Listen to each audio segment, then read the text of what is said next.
할렐루야.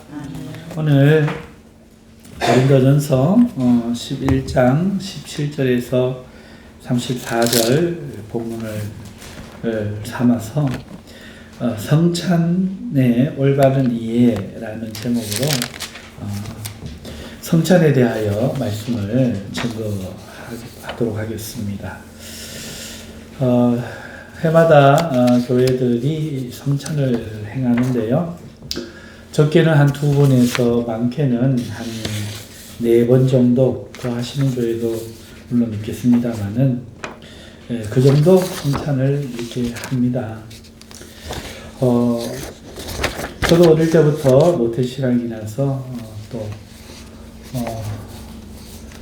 유아 세례 입교인으로서 나이가 되어서부터 성찬에 임했었는데요.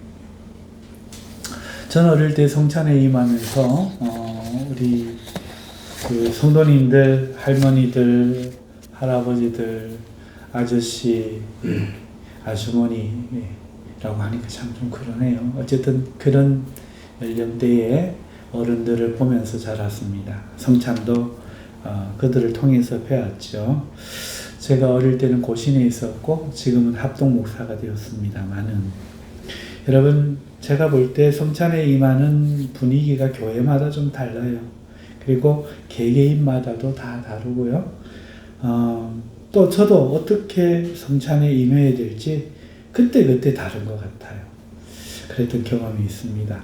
가장 익숙한 거는 어떤 엄숙한 분위기, 그리고 또 슬픔과 감사가 공존하는 안주도 그렇고, 어떤 분은 우시고 어떤 분은 덤덤하게 임하시기도 하시고 성찬의 다양한 모습들을 봅니다. 그런가 하면 어떤 이들은 성찬에 임하면서 한 일주일 금식하시는 분도 계시더라고요. 성찬이 무엇입니까? 물으면 여러분 어떻게 대답하시겠어요? 보통은 주님의 죽으심을 기념하는 겁니다. 이렇게 대답하시겠지요.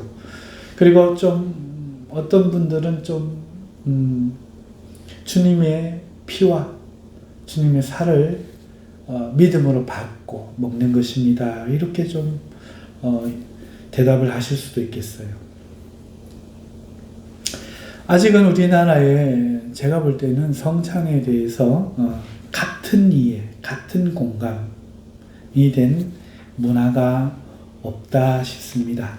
그래서 오늘은 성찬에 대해서 좀 더 자세하게 말씀을 나누고 싶습니다.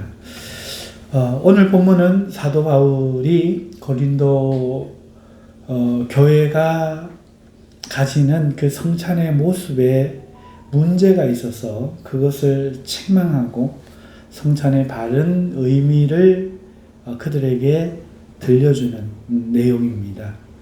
그래서 오늘 우리가 이것을 보면서 어떤 성찬이 잘못하는 성찬이고 어떤 성찬이 바르게 하는 성찬인지, 그리고 성찬이란 무엇인지에 대해서 우리가 잘 알 수 있는 본문의 귀한 말씀인데요. 오늘 날과 옛날의 그 성찬은 그 모습이 다르다 하겠습니다. 어떻게 달랐는가 한 2가지 정도로 크게만 이 말씀을 드리면, 17절을 우리가 읽었는데 읽어보시면은 사도 바울은 너희의 17절에 너희의 모임이 유익이 되지 못하고 해로움이 된다. 그래서 내가 칭찬하지 못하겠다. 이렇게 말을 해요. 그런데 이 모임은 성찬을 의미합니다. 성찬으로 모이는 것이 오히려 해가 된 이유가 무엇인가? 18절을 보면은 너희에게 분쟁이 있다 함을 듣고, 분쟁 때문이라는 거예요. 그리고 이 분쟁으로 인하여 20절을 보면은 너희가 함께 모여서 주의 만찬을 먹을 수 없으니, 그러니까 이 모임은 성찬 때문에 모인 거고 이 모임에 분쟁이 있었다 하는 것이 분명하게 이렇게 드러나지요. 이 모임이 성찬이 분명합니다. 여러분, 1년에 한 서너 번 성찬하는 이 성찬에 임하면서 고린도 교회가 번번이 다퉜을까요? 아니면 이들은 성찬과 상관없이 매주 혹은 매일 모일 때마다 다투었을까요? 여러분 이거부터 한번 생각해 보시죠. 그들이 다투는 이유가 무엇이었는가 하면은 19절을 보면 너희 중에 바당이 있어야 너희 중에 옳다 인정함을 받은 자들이 나타나게 되리라. 이 번역이 조금 문제가 있는데요. 이 사람들 사고가 어떻게 했는가 하면은 자기를 지지해 주는 어떤 바당에 자기가 속해져야 자기가 지지함을 받는다 생각하고 그렇게 고린도 교회는 여러 바당이 있었던 겁니다. 그러니까 자꾸 대립하게 되겠죠. 모일 때마다 그 무리들끼리 서로 경쟁하고 분쟁이 있었다 하는 겁니다. 그러니까 이들은 성찬 때문에 모일 때마다 일부러 다투는 것이 아니고 그냥 파당이 있어서 모이면 다투는 거예요. 그러니 고린도전서 1장 11절에서 12절 서두에 시작 부분에 거론되는 내용이 뭡니까? 누구는 바울파라고 말하고 누구는 아볼로파라 말하고 누구는 베드로파라고 말하고 또 누구는 우리는 그리스도파다 이렇게 말을 하니 그리스도께서 나뉘었느냐 이렇게 책망하면서 고린도전서를 시작하거든요. 그러니까 적어도 나타난 파당만 해도 4개 이상의 파당이죠. 어떤 나는 이 제자를 추구하는 우리 무리야. 아니 베드로가 1등이지. 무슨 말이야. 우리 이방인인데 우리는 바울 선생님 따라야지. 누구 바울을 따르고 베드로를 따라 예수님 따라야지. 우리는 그리스도파야. 야 우리 교육을 누가 시켰어? 아볼로 선생님이 시켰어. 그러면 아볼로 선생님을 따라야지. 이래가지고 막 모여서 자기들끼리 분쟁이 매번 있었다고 항상 있었다 하는 것입니다. 이 소식이 글로의 집사님의 편으로 바울에게 들린 거예요. 그러니까 이 분쟁은 매번 있었고 항상 있었고 매번 모일 때마다 있었죠. 그러니 1년에 서너 번 하는 성찬 때마다 다툰 게 아니고 모일 때마다 다투었다는 겁니다. 그런데 오늘 본문이 뭐라고 말합니까? 모일 때 주의 반찬을 함께 할 수가 없다. 다투니까 자격이 안 된다는 거죠. 모이니까 다른 문제로 서로 성찬이 어긋나 버립니다. 그러니까 여기서 우리는 무엇을 알 수 있는가 하면은 초대교회는 모이는 이유가 예배가 아니라 성찬입니다. 초대교회는 성찬하러 모였던 거예요. 매일 혹은 매주 정기적으로 모이는 이유는 성찬하러 오는 거예요. 성찬하러. 여러분 이것을 어떻게 우리가 이해할 수 있는가 하면 예수님을 믿는다는 이해가 지금 우리와 달랐어요. 우리는 지금 예수님 믿으면 어떻게 하는 겁니까? 현대인들 중에 대부분은 교회 다니는 걸로 밖에는 말을 못해요. 예수님 믿기를 원하십니까? 그 다음에 어떻게 해야 합니까? 교회 오시죠. 이 당시는 예수님을 믿는다는 게 성찬하는 거였어요. 그러니까 예수님을 믿는다는 것은요, 예수님께서 우리를 위하여 죽으심을 믿는 거예요. 이스라엘의 여긴 고린도잖아요. 그러니까 그리스 땅이죠. 그리스에 있는 사람들이 예수님을 전함을 받고 내가 예수님을 믿는다 할 때 교회가 어디 있어요? 이제 막 교회 초창기인데. 예, 그때 그 사람들은 예수님이 이스라엘 땅에 태어났고 그 예수님이 우리 모든 사람의 죄를 지고 대신 죽으셨다. 그래서 이 예수님으로 인해 하나님께 죄사함을 받는다. 이것을 믿는 거죠. 이것이 26절에 잘 드러나 있습니다. 너희가 이 떡을 먹으며 이 잔을 마실 때마다 주의 죽으심을 그가 오실 때까지 전하는 것이니라. 그러니까 이 당시 예수님을 믿는다는 것은 예수님이 십자가에 죽으셨고 그 죽으심을 믿는 거기 때문에 예수님이 제정해 주신 그 성찬을 나누는 행위 자체가, 받는 행위 자체가 예수님을 믿는 것에 대한 표현이요. 예수님을 믿는 것에 대한 행동이었던 거죠. 예루살렘부터 온 복음이 전해진 그 유럽 땅에 전부 예수님을 믿는 사람들은 바로 이 성찬을 함으로써 예수님 믿음을 나타내었고, 그래서 로마가 박해할 때도 왜 박해했습니까? 박해하니까 숨어서 성찬하잖아요. 그러니까 이건 주님의 피다, 이러고 주님의 살이다 그러니 기독교인들은 유아를 잡아다가 살해해갖고 그 살과 피를 나누어 먹는 기괴한 사람들이고, 그때는 우리나라는 오빠 이런 말 연인들이 하지요. 형제, 자매 이런 말을 서로 하는 거를 연인끼리 하는 건데 그리스도인들이 모여서 형제, 자매라고 부르니 기독교인들은 집단으로 음탕한 행동을 하는구나. 왜 그런가 하면 그때 가나안 신의 바알과 아세라를 섬길 때 그 성행위가 그 제사 의식 가운데 있었거든요. 그거를 상상을 하니까 이것도 그렇게 이해되는 거죠. 문은 닫아 걸고 박해하니까 닫아 걸고 이것이 피다, 이것이 살이다 이러고 저들끼리 수군대면서 먹고 형제 자매다 그러니까 그런 집단으로 이해했고, 예수가 주다, 로마 황제를 주라고 안 하고 예수를 주라 하니까 이 사람들은 반역의 문이다. 이래가지고 로마가 기독교인들을 그렇게 박해하고 죽였던 것입니다. 그러면서도 길을 쓰고 이들이 했던 것이 바로 성찬이에요. 그러니까 초대교회는 지금과 다르게 성찬이 예수님 믿는 것의 중심이 되어 있었다. 예수님 믿는 행동의 본질이었다. 예수님이 이것을 행하여 나를 기념하라, 이렇게 딱 만들어주신 예식이 이거밖에 없어요.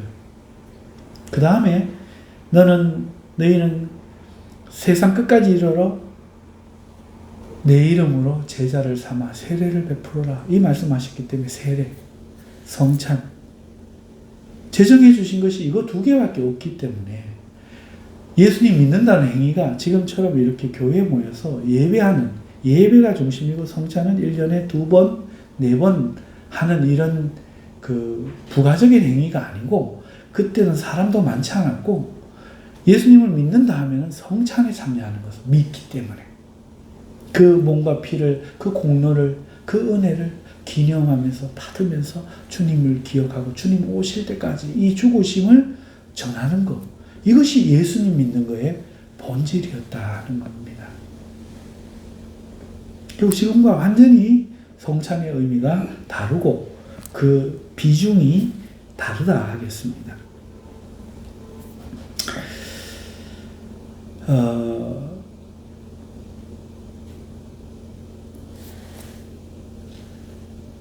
자, 그러니까 성찬 자체가 목적으로 매번 모이는데 바당이 있어서 매번 싸우니 이것이 지금 성찬에 합당하지 않고 오히려 너희에게 이 다툼으로 인하여 이 성찬의 죄를 지음으로 너희가 해가 되고 너희 중에 약한 자와 병든 자와 잠자는 자들이 생긴다, 죽게 판단받는다, 이런 말을 뒤에 하게 되는 겁니다. 자, 그래서 첫 번째, 성찬 자체가 곧 예배였고 믿음이었고 성찬 자체가 모이는 목적 그 자체였다. 두 번째, 오늘날과 성찬이 다른 점은 매번 모일 때마다 성찬이 매번 행해졌다는 겁니다. 한 번도 성찬 없이 모이는 적이 없었고, 모이면 반드시 성찬이 있었고, 그리고 그 성찬은 식사였다는 거예요.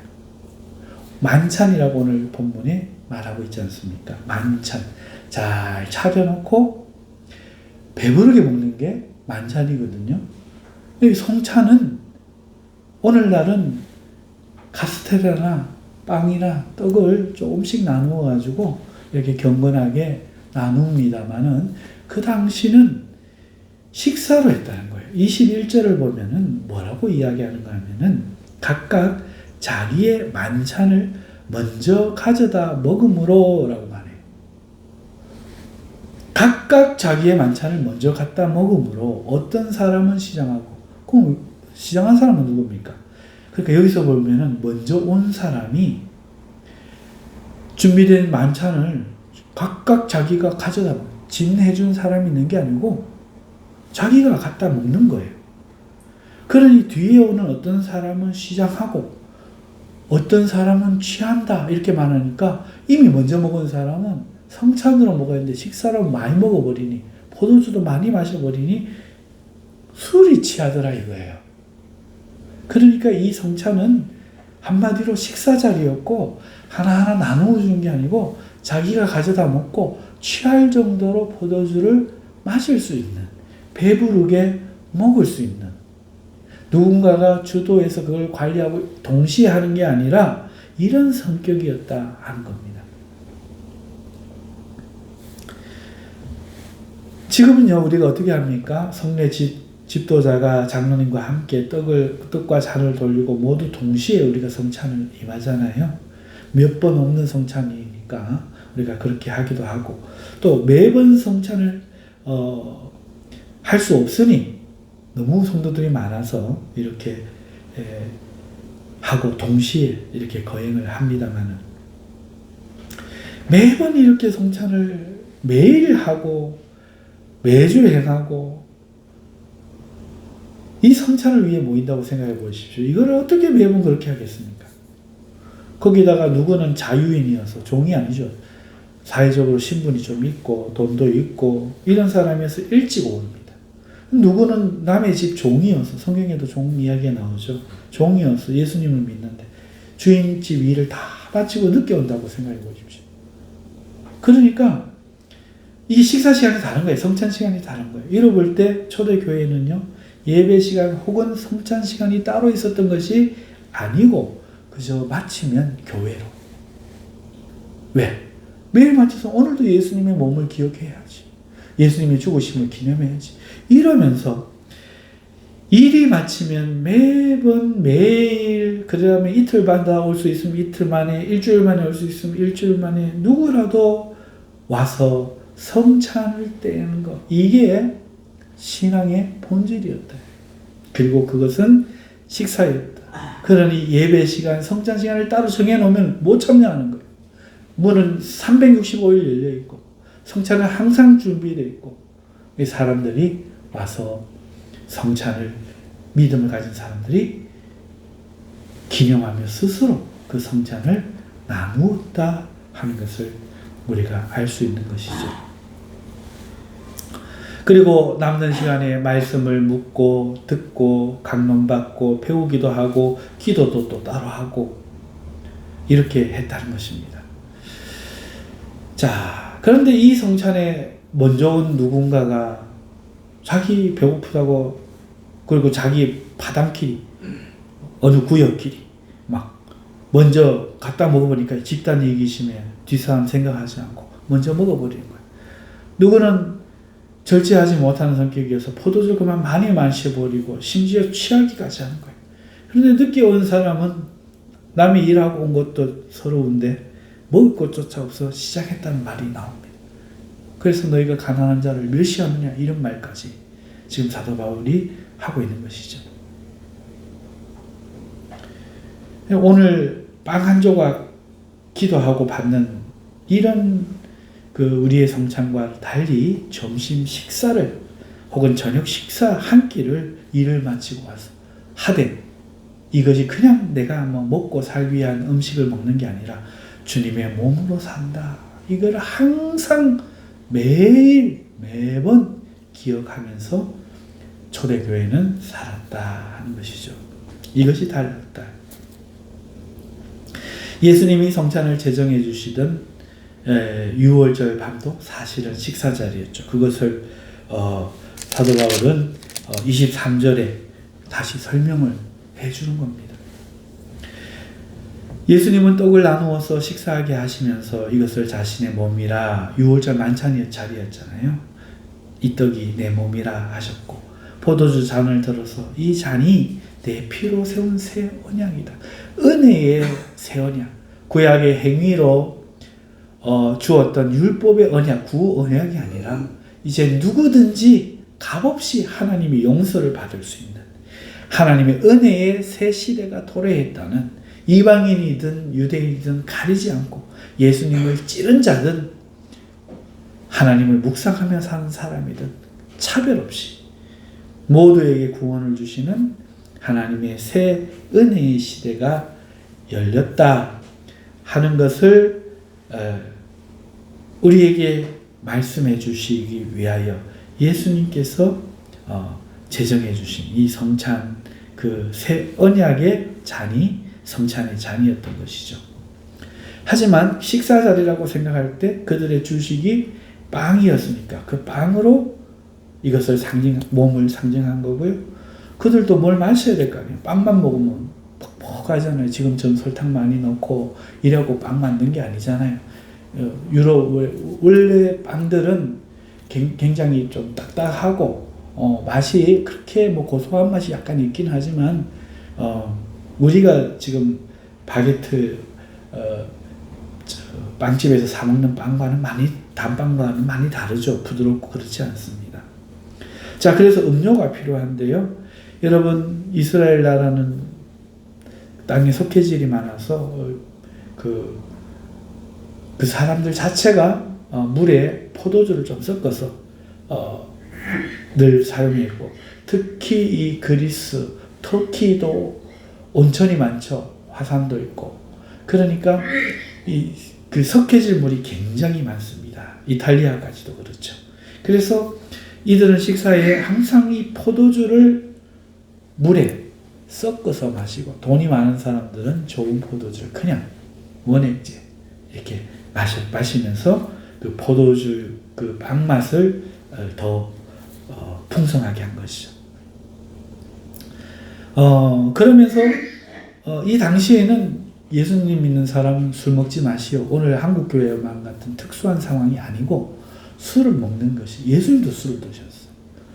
예수님도 술을 잘 자셨죠. 그러니 술 먹는 게 죄가 아니고 이것이 문화였습니다. 그런데 식사 자리에서도 그 술을 즐겼던 것이죠. 우리가 빵을 먹을 때 우유나 콜라를 함께 먹듯이 빵에 음료로 포도주를 늘 애용했던 겁니다. 자, 이렇게 이해하면요, 오늘 성찬은 우리가 이 밥으로도 할 수 있죠. 이 밥은 예수님의 몸이니 밥을 먹는 것. 이 국은 예수님의 언약의 새 잔이니, 이런 의미인 거예요. 우리는 지금 꼭 포도주, 어떤 교회는 포도주 쓰면 되나? 그리고 어떤 사람은 또 막걸리를 쓰면 좋지 않을까? 이런 사람도 있습니다. 뭐 각자의 해석되어지는 생각대로 된다, 안 된다 말이 많지만 원래 의미는 식사였다. 우리로 치면 밥과 국이었다. 이 사람들은 빵과 포도주였을 뿐이다. 단지 거기에 예수님은 새 생명을 주신 자신의 몸과 새 언약을 주시는 하나님의 피 흘림을 포도주를 연상하면서 담으셨다 하는 것이죠. 사람들은 예수님을 믿을 때 그의 죽으심을 믿는 것이었기 때문에, 그래서 이것을 기념하라 제정해 주신 그 제정하심을 주님의 명령을 통해서 제자들에게 받았고, 그래서 예수님을 믿을 때에 항상 세례를 받았으며 성찬에 참여하는 것이 신앙의 본질이고 중요한 두드러지는 모습이었던 것입니다. 그래서 어떤 상징적인 이런 예수님을 믿는다는 1년에 한 서너 번 한다는 그런 기념이 아니었고, 매번 식사로 예수님을 기억했고, 오늘 우리가 점심 먹을 때 뷔페를 차려놓고 오는 대로 개인적으로 이렇게 가져다 먹는 것처럼 이렇게 주님의 기억하심을 대신에 거기에 담으면서 먹으면 되었던 것이 성찬이죠. 자, 그런데 교회가 파당으로 분열되니 자기들끼리 먼저 먹고 가난한 자들이 뒤에 오면 먹을 게 없는 현실이 벌어지고, 그리고 누구는 포도주를 마셔서 취함으로써 이거를 식사가 되다 보니까 의미가 퇴색해서 주님의 죽으심을 기념하는 기념은 약해지고 먹고 마시는 자리로 이해심이 떨어져 버린 거예요. 이게 문제여서 오늘 이 본문에 말씀했던 것이죠. 자, 여러분, 그런데 이렇게 성찬이었는데, 우리와 다른 성찬이었는데, 그래서 잘못된 성찬의 모습, 고린도전서에서 말하는 잘못된 성찬은 첫 번째, 이런 성찬인데 분쟁하는 성찬을 하면 안 된다는 거죠. 이렇게 분쟁하면서 하는 성찬은 이 성도에게, 참여하는 성도에게 해가 된다는 겁니다. 하나님과 사람을 화평하게 하는 게 그리스도의 몸인데, 이방과 이스라엘을 하나님 은혜와 사랑 안에서 하나 되게 하는 게 그리스도의 몸인데, 그리스도의 피는 화목과 화평을 목적으로 하는데, 그것을 행하면서 서로 분쟁한다는 것 자체가 맞지 않다는 거죠. 그리고 이것이 27절, 합당하지 않게 먹고 마시는 죄라는 거예요. 오늘 우리는 어떤 사람이 이렇게 이야기해요. 어젯밤에 내가 죄 지었는데 오늘 이거 성찬 받으면 안 되는 거 아닌가? 이렇게 생각을 하는데, 아니요. 죄인 누구라도 성찬으로 인해 죄사함을 받는다. 믿음에 먹었던 거예요. 그러면은 자기를 분별한 다음에 먹으라는 이 말은 오늘 이 성찬의 의미를 생각하지 않고 그저 먹고 마시고 다른 사람도 생각하지 않고 분쟁하고 이러면서 임해도 되겠는가? 이런 자기의 믿음을 돌아봐라. 이 말입니다. 이걸 하지 않으면 그리스도께 죄 짓는 거다는 것이죠. 그것이 17절 말씀이었어요. 모임이 유익이 되지 못하고 해가 된다 말합니다. 이것은 29절 자기의 죄를 먹고 마시는 것이라 또한 말씀하는 이유죠. 자기 죄를 위해 먹는 건데 모르고 먹으니 자기의 죄를 먹고 마시는 거다. 그래서 이렇게 하면 어떤 일이 생기느냐? 30절 영적으로 약한 자가 생기고 병든 자가 생기고 잠자는 자가 생긴다. 건강하지가 못하다.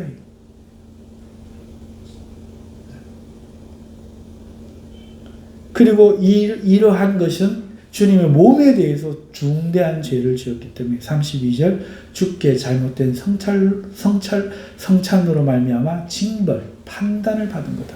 이렇게 말씀합니다. 그래서 이것을 알고 분별하여 임하면 판단을 받지 않으려니와, 이것을 모르고 너희들이 지금처럼 하면은 주님께 책망받는다. 그 이야기죠. 자, 그 다음에 다투는 것이 안 되지만 이제 우리가 이미 함께 살펴보았습니다만 이 의미를 모르고 그저 먹는 것으로 이해하는 행위, 이거 안 된다는 거예요. 분쟁하며 행하는 것도 잘못이지만 가난한 일을 무시하고 신경도 쓰지 않고 먹는 것으로 이해하는 이 의식이 성찬에 대해서 잘못된 범죄 행위다. 그래서 이 성찬의 의미를 기억하면서 주님의 죽으심을 기념하면서 이 성찬을 행해야 된다. 그리고 이것을 죽는 날까지 내가 전하겠다 다짐하는 해. 그것이 바로 성찬인 거죠. 그러므로 27절 주의 떡이나 잔을 합당하게 먹고 마셔라 말씀하면서 28절 자신이 그렇게 성찬하는지 먼저 살핀 후에 성찬을 행해야 할 것이다 말씀합니다. 그렇지 않으면 주님의 몸에 죄를 짓는다 말씀하는 거죠. 그래서 바울은 33절을 보면은 먹으러 모일 때 서로 기다리라 명령하는 거예요. 너 지금처럼 중구난방으로 하지 말고 좀 기다리라. 응? 우리는 일찍 와가 배고픈데 34절 배고프면 먼저 집에서 먹어라. 너 먹을 게 없냐? 집에서 먹어라. 먹고 와라. 그리고 와서 성찬할 때까지 가난한 자들, 약자들 기다려. 이렇게 해서 모임으로써 잘못으로 인하여 주께 판단받지 않는 게 더 중요하지 않겠느냐는 말씀으로 본문이 끝나고 있는 것이지요. 사랑하는 성도 여러분, 성찬에 대해서 오늘 어떻게 하면 죄를 짓는 게 되고 또 과거의 성찬은 지금과 어떻게 달랐고를 우리가 살펴보았습니다. 여러분, 성찬이란 무엇입니까? 주님의 생명을 주시는 몸을 믿음으로 받고 주님이 세우신 그 은혜의 언약을, 그 잔을 믿음으로 받아 오늘 우리가 동참하고 주님의 명령을 수행하여 기념하는 것이죠. 믿음과 성찬은 그럼 어떤 관계입니까? 이것 자체가 우리의 믿음이라는 거예요. 오늘 우리는 믿음이라 그러면 개념적이고 감정적이고 충성적인 어떤 그런 걸로만 생각하지만 바로 믿음의 본질은 예수님의 죽으심, 나를 위해 죽으심을 기념하는, 기억하는, 이걸 붙들고 전하는 이것이 바로 믿음의 본질이다. 믿음과 성찬은 바로 그런 관계이다. 성찬은 언제 해야 될까요? 성경적으로라면 매일, 매번. 그럼 각자 집에서도 할 수 있나요? 그렇지 않죠. 교회 안에서 주님의 이름으로 함께 했다 하는 것입니다. 성찬은 그러면 식사가 될 수 있습니까? 예, 그렇습니다. 꼭 빵 한 조각으로만 해야 되는 것이 아니라는 것이죠. 우리는 카스테라 놓고 어떤 사람 모시고 예수님 살을 질겅질겅 씹는다는 게 진승모독 같고 그렇게 하면 안 될 것 같아서 꿀꺽 삼킨다는 분도 계시더라고요. 하지만 기념이 그렇다는 거지. 이것이 예수님의 피와 몸을 실제화해서 내가 먹는다 이런 뜻이 아닙니다. 기념하는 겁니다. 기념하는 거. 이 해석도 가톨릭과 우리가 다르고 루터교가 또 다르기도 합니다. 우리는 기념한다는 이 성경의 말씀 그대로를 받고 있습니다. 이 성찬은 식사일 뿐입니다. 하지만 성찬이 성찬되는 것은 교회에서 예수의 이름으로 하나님의 몸인, 그리스도의 몸인 우리가 함께 거행함으로써 그리고 거기에 기도함으로써 오늘 우리는 그 은혜를 받는 것이지요. 그러면 성찬은 무엇으로 성찬이 되는가? 집에서 아무나 하는 게 아니고 주님의 이름 안에 주님의 몸된 교회들이 함께 모여서 하는 그것으로 성찬이 됨을 살펴보았고요. 그렇다면 잘못된 성찬은 무엇인가? 이 예수님의 죽으심을 이해하지 못하고 미워하면서 다투면서 하는 성찬. 이게 큰 잘못이다. 나아가 개인적인 경건이나 이런 것들은 본인들이 더욱 힘쓸 문제이지 성찬에 죄를 짓는 일은 아니다. 죄가 있을수록 더욱 주님을 의지해야죠. 만약에 그 사람이 죄를 가벼이 여기고 반복되는 죄를 짓는다면 성찬이 문제가 아니라 이 사람의 회개가 문제인 것이죠. 그렇다면 오늘 성찬에서, 오늘날 우리가 하는 성찬에서 돌아봐야 할 점이 뭘까요? 너무 횟수가 적다는 거죠. 번거롭기 때문에. 그리고 성찬을 의식화한다는 거죠. 그리고 정서화한다는, 이런 기념하고 의식하는 게 아니라 정서화해서 슬픔이나 이런 것들을 표현하는 것으로 성찬을 참여하는데 힘을 써 못하는 거예요. 그러지 말고 오늘 우리는 예수님의 죽으심을 날마다 기념하는 그 의식과 오늘 이 성찬의 자리에 하면서 우리를 용서하기 위해서 피 흘려주신 주님을 생각하면서 우리 교회에서 연약하고 부족한 사람들을 용납하고 받아주고 용서해주는 일에 더 힘을 쓸 때 성찬의 의미가 있다 하겠습니다. 자, 이 정도로 오늘 좀 더 자세하게 우리 성찬에 대해서 나누어 보았습니다. 자, 우리 기도한 후에 성찬을 나누도록 하겠습니다. 걸어가신